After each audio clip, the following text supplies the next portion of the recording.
C'est un très grand honneur pour moi de vous parler de celui qui est venu en ma direction et qui s'est fait connaître, Jésus-Christ. C'est sur le terrain de la foi et basé sur l'Écriture que je désire vous faire part de ce qu'il a fait dans ma vie. C'est une grâce de nous rencontrer dans la foi, qui est commune à tous les enfants de Dieu. Car en fait, la foi que nous avons reçue et qui nous permet de croire ce que Dieu dit ne vient pas de nous, mais elle est un don divin, car elle est de Christ. Ce que mon cœur désire vraiment, c'est de parler de Jésus, c'est-à-dire parler de ce que nous connaissons de lui, de ce que nous avons reçu à l'intérieur de nous, étant en lui, c'est-à-dire dans sa parole, son enseignement, et aussi dans ce que nous avons vu de lui lorsqu'il vivait au milieu des siens. Oui, parler du royaume de Dieu et de sa justice, car il est lui-même toutes ces choses. Oui, pour moi, partager sur ce que Jésus a fait de lui en nous, c'est merveilleux, car il est merveilleux. Car toutes les paroles de Jésus sont esprit et vie. Elles sont d'une autre création, d'un autre monde. Elles viennent d'en haut et sont éternelles. C'est le royaume de Dieu et ses principes. Comme l'a dit Jésus dans Jean 6, chapitre 63. C'est l'esprit qui vivifie. La chair ne sert de rien. Les paroles que je vous ai dites sont esprit et vie. Aujourd'hui, par la manière dont je vois Jésus au travers des Écritures, comme par exemple, dans tout ce qui est écrit de lui dans la loi et les prophètes et dans les psaumes, mon cœur ne cesse de se réjouir. En fait, quand je m'approche des Écritures, c'est de Jésus que je suis approché. Je ne lis pas ce qui est écrit comme si c'était dans un simple livre, mais j'y vois Jésus à l'intérieur, comme lui-même l'a dit. Ce sont elles qui rendent témoignage de moi. Pour débuter, j'aimerais vous partager ce qu'il a fait dans ma vie. Non pas pour moi-même, mais pour que je devienne utile à son œuvre. Oui, je tiens à préciser cette chose, car en principe, lorsque l'on parle de ce que Jésus fait dans une personne, c'est toujours pour en retirer un bien-être personnel, alors que c'est pour Dieu que nous sommes sauvés, et pas pour nous-mêmes. Donc, pour débuter, voici dans le milieu d'où je viens et mon vécu jusqu'à ce jour. Dès ma naissance, j'ai été immergé dans le milieu pentecôtiste évangélique. J'ai baigné dans les lois et les obligations et les ordonnances de toutes sortes.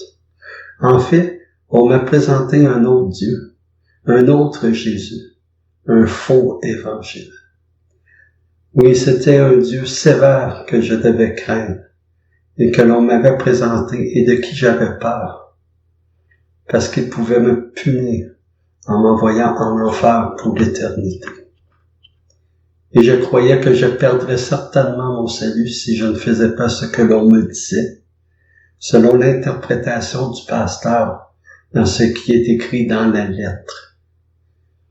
Tout cela créait des blocages à ma foi que j'avais reçue à ce moment déjà, mais qui n'avait pas trouvé l'objet sur lequel se poser. Et cela m'éloignait d'une vraie relation père-fils, naturelle et normale, sans crainte, quand vécue sous foi et non sous obligation. Donc, je ne pouvais m'approcher de Dieu, car j'étais sans cesse sous accusation, à cause de la puissance de celui qui m'accusait.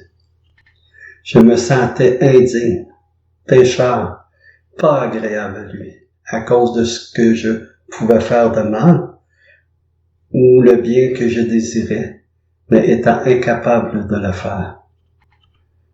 Même alors que je lisais les Écritures, dans lesquelles j'aurais dû normalement voir mon Seigneur, le Fils de Dieu, celui dont il est écrit qu'il a tant aimé le monde qu'il s'est donné, je n'y voyais pas la paix et la joie que Jésus donne pourtant.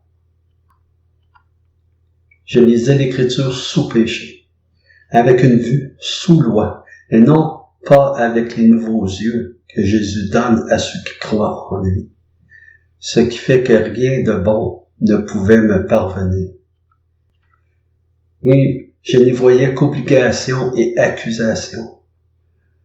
Tous ces sujets que je cite ici, vécus dans ces milieux dans lesquels nous sommes tous maltraités spirituellement, sont les effets directs de celui qui se nomme péché, c'est-à-dire le diable, Satan, qui détenait avant la mort et la résurrection de Christ la puissance de la loi, avec ses prescriptions et ordonnances à mettre en pratique sous commandement d'obligation.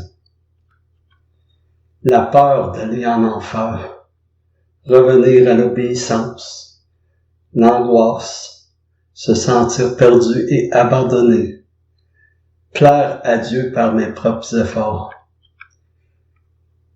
Oui, je pourrais parler de vie et de famille démolies par la religion, pour y avoir baigné, et ayant été témoin de ces choses injustes. Oui, cela est l'horreur que produit la loi écrite, au travers de toutes ces mauvaises choses qui se passent et qui sont encore bien présentes dans ces milieux, et ce depuis plus de 2000 ans. Toutes ces choses ne viennent certainement pas de celui qui a dit au contraire dans Jean 3, verset 16, « Car Dieu a tant aimé le monde qu'il a donné son Fils unique, afin que quiconque croit en lui ne périsse point, mais qu'il ait la vie éternelle. » Dieu, en effet, n'a pas envoyé son Fils dans le monde pour qu'il juge le monde, mais pour que le monde soit sauvé par lui. Dieu a tant aimé le monde, dont nous faisons aussi partie, et que pour le sauver, il a donné son Fils unique, sans rien demander à l'homme en échange. Donner, c'est donner, n'est-ce pas? Y a-t-il une autre interprétation à ce mot donner? Ou est-il écrit que nous devions produire des œuvres pour être sauvés? Et puis sur la croix, Jésus n'a-t-il pas dit « tout est accompli » avant de rendre son esprit au Père? Encore une fois, tout, c'est tout, n'est-ce pas? Y a-t-il quelque chose à rajouter à ce qui est tout accompli? Ce sont uniquement les Écritures qui font foi, et pas ce que les faux ouvriers de Dieu enseignent pour maintenir les chrétiens sous leur domination.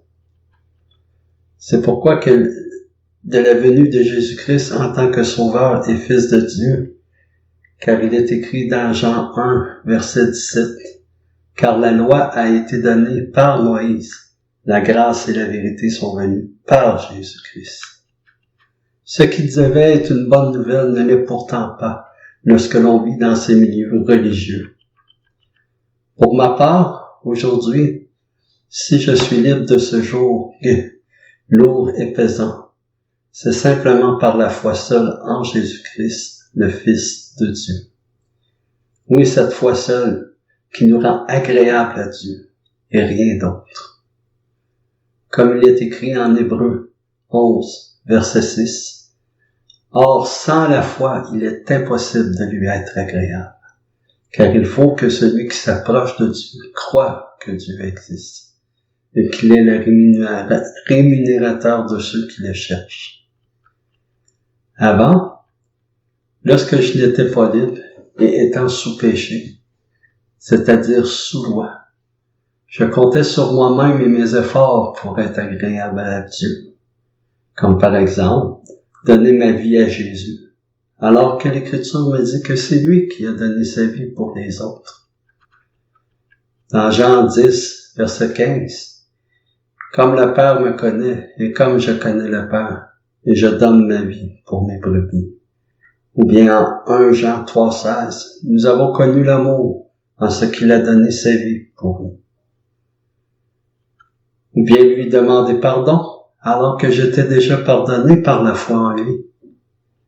comme il est écrit en Acte 26, verset 18, afin que tu leur ouvres les yeux pour qu'ils passent des ténèbres à la lumière et de la puissance de Satan à Dieu, pour qu'ils reçoivent par la foi en moi le pardon des péchés et l'héritage avec les sanctifiés. Ou un autre passage dans Acte 10, verset 43. Tous les prophètes rendent de lui le témoignage de quiconque croit en lui reçoit par son nom le pardon des péchés. Ou bien chercher par mes propres efforts à être un bon témoignage avec les gens autour de moi, alors que c'est lui le témoignage vivant en nous. Dans 1 Jean 5, 10, celui qui croit au Fils de Dieu a ce témoignage en lui-même. Celui qui ne croit pas Dieu le fait menteur puisqu'il ne croit pas au témoignage que Dieu a rendu à son Fils. Et voici ce témoignage, c'est que Dieu nous a donné la vie éternelle et que cette vie est dans son Fils. Ou bien chercher à me sanctifier par mes propres moyens alors que l'Écriture déclare dans 1 Corinthiens 1, verset 30, « Or, c'est par lui que vous êtes en Jésus-Christ, lequel, de par Dieu, a été fait pour nous sagesse, justice, sanctification et rédemption. » Aujourd'hui, je peux enfin dire que la croyance a sa source et son origine dans l'homme. Comme nous pouvons le constater, la croyance est une association de pensées que l'homme se crée par lui-même. Il marche selon ses propres raisonnements, même si la base de ses pensées est issue des Écritures. Comme on le retrouve généralement dans toutes les religions, comme dans celle où j'ai grandi. Le problème vient donc de ce que les Écritures n'ont pas été approchées, ni comprises selon la pensée qu'en donne l'Esprit de Dieu. C'est donc l'homme qui se forge ses propres concepts, et il y marche à l'intérieur pensant que la marche par la foi, c'est ça, alors que la foi trouve son origine en Jésus-Christ, lui qui en est le chef et le consommateur, c'est-à-dire qui l'amène à devenir de plus en plus précieuse. Un jour, je lus les paroles de Jésus qui disaient dans Jean 8, verset 32, « Connaîtrez la vérité, et la vérité vous affranchira. » Voici donc ce que vérité a fait en moi. Lui qui est la véritable lumière, qui en venant dans le monde éclaire tout homme. Avant, j'étais aveugle et je ne voyais pas. Et un jour, je ne sais comment, il m'a guéri de ma cécité. À travers lui, il m'a fait ce cadeau de voir le Père, mais d'une autre manière, avec une nouvelle vue, de nouveaux yeux, yeux que je ne méritais pas. Du coup, je vois le Père et le Fils comme un Dieu de grâce, de bonté et de miséricorde, alors qu'avant je trouvais ce Dieu plutôt rigide et impitoyable, me demandant des choses dont je savais que je n'arriverais jamais à faire pour le satisfaire, tant sa sainteté est grande à mes yeux. Oui, ce Jésus, je le connaissais en tant que personnage historique, comme quand on apprend à connaître une personnalité quelconque dans une biographie, comme la religion nous l'a enseigné. Mais pour moi, ce n'était pas connaître réellement et intimement. Et un jour, en relisant les Écritures, j'ai vu l'Écriture avec de nouveaux yeux, ceux de la foi.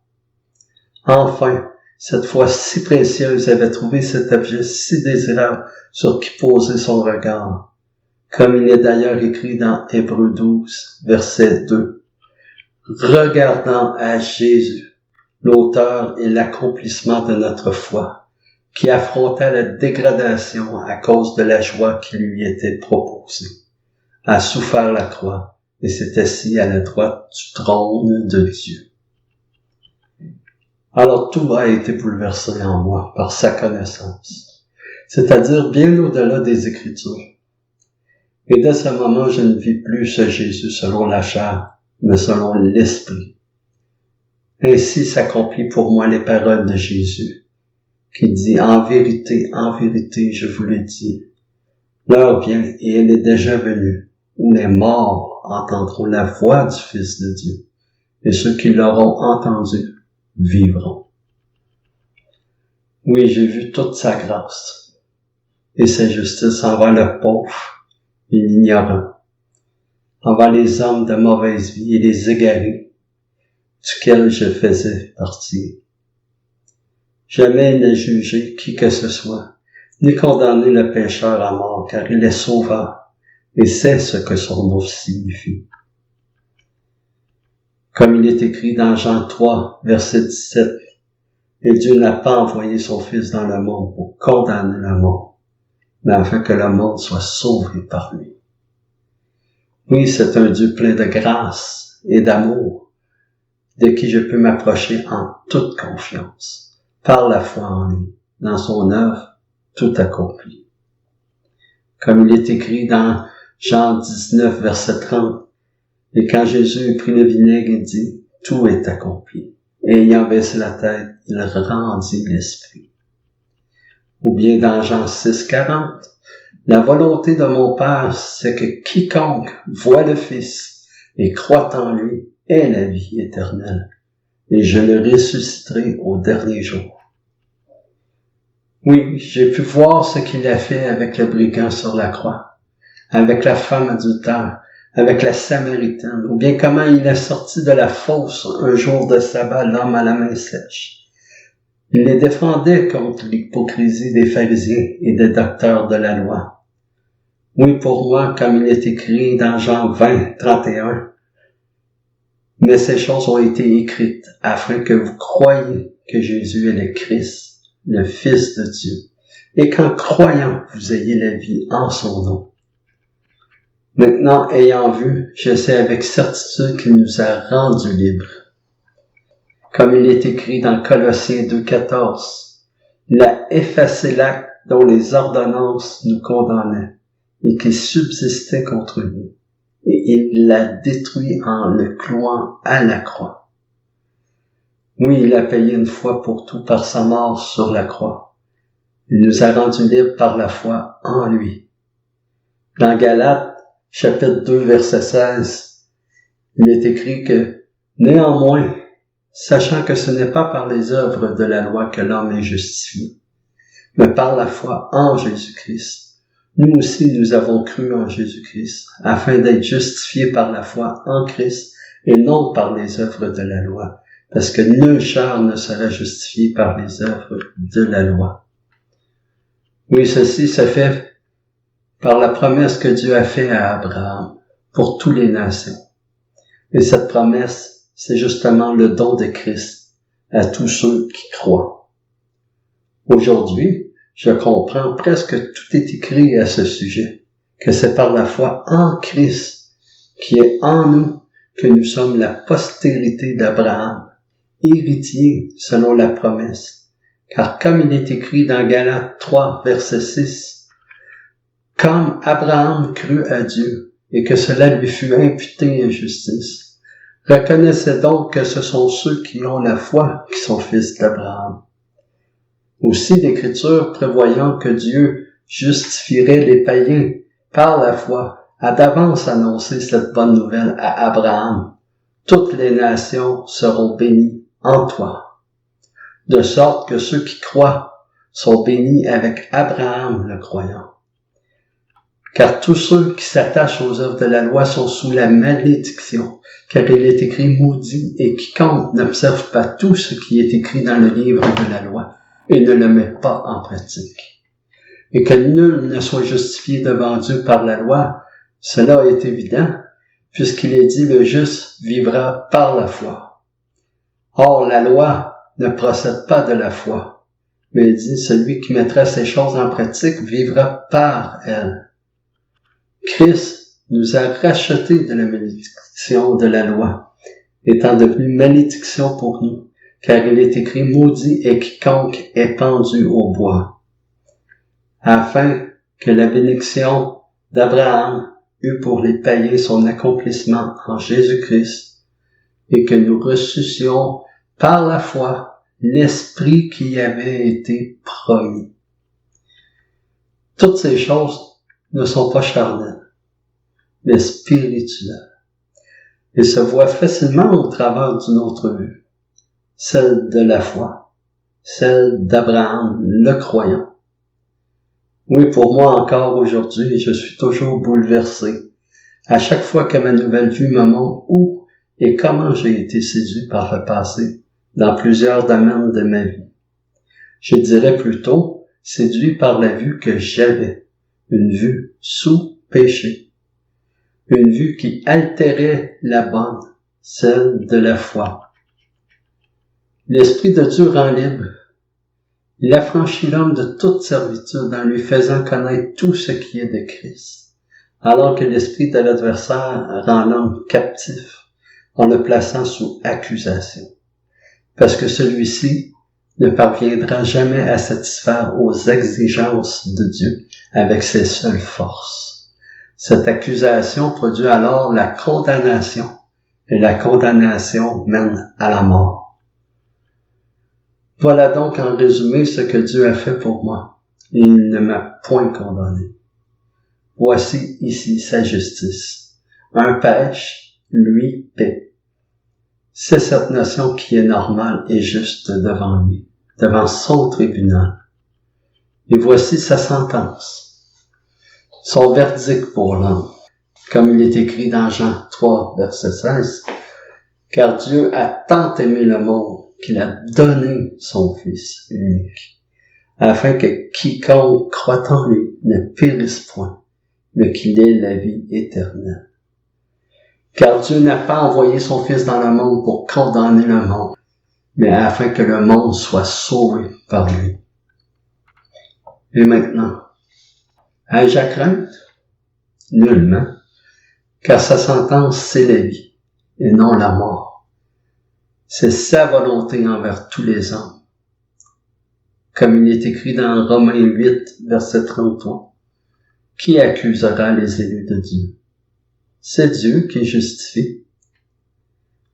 Voilà donc mon vécu. Oui, je suis qu'un simple petit chrétien, un impie justifié, c'est vrai.